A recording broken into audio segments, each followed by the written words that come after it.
안녕하세요. 광주 사회적경제지원센터 기업성장팀 손나래입니다. 지금부터 2025년 광주 맞춤형 사회적 가치 지표에 대해서 함께 알아보는 시간을 갖도록 하겠습니다. 측정 기간은 7월 30일 수요일 6시까지이며 특히 상반기에 광주다운 사회적 경제 육성 사업에 선정되셔서 현재 재정 지원을 받고 계신 기업 여러분들께서는 필수로 참여하셔야 되는 의무가 있기 때문에 꼭 놓치지 말고 기간 내에 신청하시기를 권장드립니다. 그럼 사회적 가치 지표에 대해서 알아보도록 하겠습니다. 사회적 가치 지표는 사회적 경제기업이 사회적 목적을 가지고 조직 운영을 통해 창출하는 사회적 성과와 영향을 종합적 객관적으로 측정하는 14개 지표를 말합니다. 오른쪽 상단에 2025년 SVI 매뉴얼을 다운받을 수 있는 QR코드를 넣어 놓았습니다. 공고문에 붙인 파일로도 압축해서 첨부해 놓았으니 꼭 참고하시면 좋겠습니다. 광주형 사회적 가치 지표는 고용노동부 SVI보다 3개 적은 총 11개 지표로 구성되어 있습니다. 광주 맞춤형 SV와 고용노동부의 SV의 다른 점은 첫째, 계량지표 측정 시 전국 평균값이 아닌 광주의 기준을 적용했다는 점입니다. 둘째, 비계량 지표의 경우 일부 계량화하여 실적 부담을 축소하였습니다. 가장 큰 차이점 중에 하나는 다양한 사회적 경제기업에 적용 가능한 기준을 마련했다는 것인데요. 고용노동부 SVI의 경우 근로자를 대상으로 하는 측정 지표가 높은 비율로 분포되어 있습니다. 따라서 고용의 의무가 없는 마을기업이나 사회적 협동조합 같은 사회적 경제기업들은 여러 지표에서 점수를 획득함에 있어서 어려움이 좀 있었습니다. 그래서 이렇게 고용의 의무가 없는 기업들도 측정 시 점수를 획득할 수 있도록 대상의 범위를 근로자뿐만 아니라 협동조합이라면 조합원, 마을기업이라면 회원, 이런 내부 구성원까지 적용 범주를 확대했다는 점, 의사결정기구 역시 이런 조직의 형태에 맞춰서 다양한 기준을 보완했다는 점이 가장 큰 차이점이라고 할 수 있습니다. 마지막으로 고용노동부 SVI에는 없는 6번 지역의제 기여도라는 지표가 있습니다. 해당 지표는 신설된 지표인데요. 광주의 지속가능 발전 목표 17가지를 바탕으로 우리 기업이 지역사회에 얼마나 기여했는가를 측정하는 지표라고 보시면 되겠습니다. 추진 일정은 다음과 같습니다. 현재 7월 30일까지 참여 기업을 모집 중에 있고요. 서류를 우선 제출하시면 이를 토대로 1:1 컨설턴트를 매칭하여 맞춤형 컨설팅을 지원할 예정입니다. 이후 9월에 측정을 통해 기업별 보고서를 작성하고 개별 송부할 예정입니다.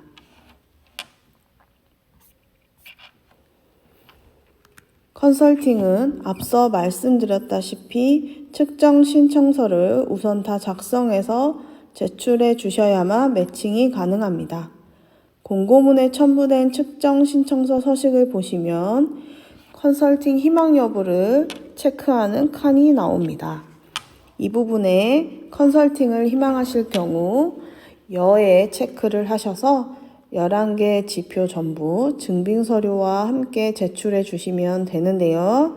완벽하게 써서 제출하려고 하시면 기한이 늦어질 수밖에 없기 때문에 내용이 좀 부족하더라도 일단 제출을 해주시면 컨설턴트와 함께 해당 내용을 보완해 나갈 수 있도록 지원하겠습니다. 컨설팅은 최대 4회까지 제공될 예정이나 이 중 2회차는 광주 맞춤형 SVI 보완을 위해 진행되며 이후 고용노동부 SVI를 신청코자 희망하시는 기업에 한하여 3회 내지 4회까지 추가 컨설팅을 제공할 예정입니다. 혹시 서류를 제출하시기 전에 우리는 영상만으로는 해당 내용의 숙지가 너무 어렵다 하시는 분들이 계실 수도 있을 것 같은데요. 이 경우에는 언제든 사회적경제지원센터 기업성장팀으로 문의 주시면 상시 상담이 가능하니까요. 언제든 편하게 연락 주시면 상담해 드리도록 하겠습니다. 그럼 본격적으로 2025년 광주 맞춤형 사회적 가치지표 작성 방법에 대해서 안내 드리도록 하겠습니다. 가장 먼저 측정 신청서를 살펴보겠습니다. 기업명과 대표자명은 현황 그대로 적어주시면 되고요. 조직 유형은 인증사회적 기업, 예비사회적 기업, 사회적 협동조합, 마을기업, 자활기업 중 선택하셔서 적어주시면 됩니다. 만약 사회적 협동조합이자 인증사회적 기업이신 경우 인증사회적 기업을 적어주시고 사회적 협동조합이자 예비사회적 기업인 경우에도 예비사회적 기업을 적어주시면 됩니다.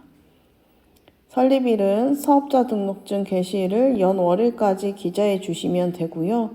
주업종은 한국표준산업분류표 대분류에 따라서 기재하시면 됩니다. 이 한국표준산업분류표는 신청서 후면에 첨부를 해두었습니다. 이를 참고하셔서 우리 기업이 해당하는 업종을 적어주시면 되고요. 복수 업종을 영위하는 기업의 경우 매출액의 40% 이상을 차지하는 주력 업종을 적어주시면 됩니다. 사업자 등록번호는 사업자 등록증에서 그대로 보고 적으시면 되고요. 인증 지정 번호는 인증서 지정서를 보시고 적으시고 인증 지정 유형은 일자리 제공형, 사회서비스 제공형, 혼합형 이런 사회적 목적 유형을 적어주시면 됩니다.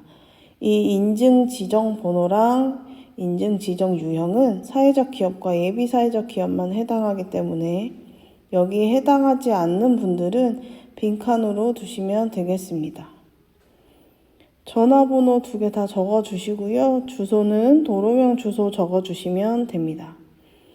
그리고 아까 말씀드렸던 컨설팅 희망 여부 체크해 주시고 기업 연역과 주요 사업 내용은 2-3줄 정도 중요한 내용 위주로 간략하게 적어주시면 됩니다. 하단에 매출 및 영업이익, 고용 현황은 3개년을 적어주시면 됩니다. 2022, 2023, 2024, 12월 말 기준으로 적어주시고요.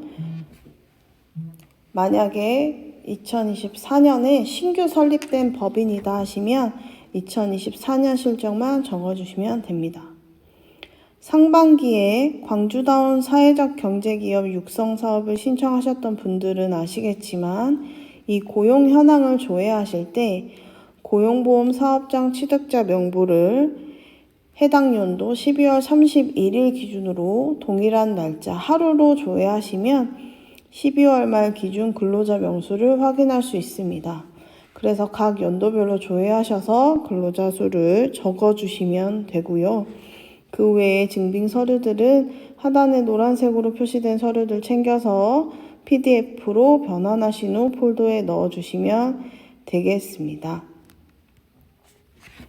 공고문 붙임 파일에 화면에 나와 있는 이 폴더들을 만들어서 첨부해 놓았습니다. 해당하시는 증빙 서류들을 각 지표별로 알맞게 폴더로 넣어주시면 됩니다. 이때 PDF로 변환한 증빙 서류의 파일명은 내용을 명확하게 알아볼 수 있도록 적어주셔야 합니다. 가끔 스캔하신 제목 그대로 영어와 숫자로 이루어진 파일명으로 주시는 경우가 있는데 이럴 경우에 측정자들이 하나하나 확인을 하긴 하지만 놓치는 부분이 생길 수밖에 없습니다. 그래서 증빙을 제출하셨는데도 인정이 안 되는 실적이 생길 수도 있기 때문에 되도록이면 파일명을 정확하게 기재해 주시면 감사하겠습니다.